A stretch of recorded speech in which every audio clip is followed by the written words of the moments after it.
কলকাতার ব্যস্ত শহরের মাঝেই লুকিয়ে আছে এক টুকরো আদিবাসী সংস্কৃতি আর প্রকৃতির ছোঁয়া।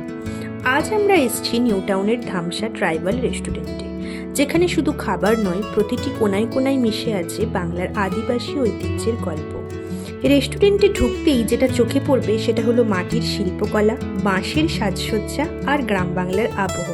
মনে হবে যেন শহর ছেড়ে কয়েক মুহূর্তের জন্য চলে এসেছো প্রকৃতির কোলে। এখানকার মেনুতে রয়েছে বিভিন্ন আদিবাসী পদ, যার স্বাদ কিন্তু একেবারেই আলাদা।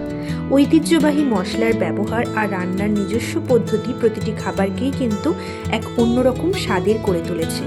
বন্ধু, পরিবার বা প্রিয়জনের সঙ্গে যদি একটু অন্যরকম খাবারের অভিজ্ঞতা নিতে চাও, তাহলে কিন্তু এই ধামসা ট্রাইবাল রেস্টুরেন্টে অবশ্যই একবার এসে দেখতে পারো।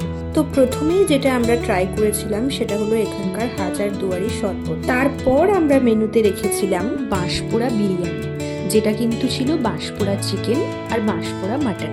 আর নিয়েছিলাম বরিশালের থালি, যেখানে ভাত, শুটকি ভর্তা, টক ডাল, আলু ভাজা, কষা চচ্চড়ি, কচুর লতির ঝাল, কুচো মাছের ভুনা, কষা মুরগি, চাটনি, পাঁপড়, পায়েস, এত রকমের খাবার ছিল। তবে পায়েস বললে যে কথাটা না বললেই নয়, সেটা হলো এখানকার কালো চালের পায়েস কিন্তু খুব ফেমাস। সব মিলিয়ে একেবারে অন্য রকম স্বাদের অভিজ্ঞতা।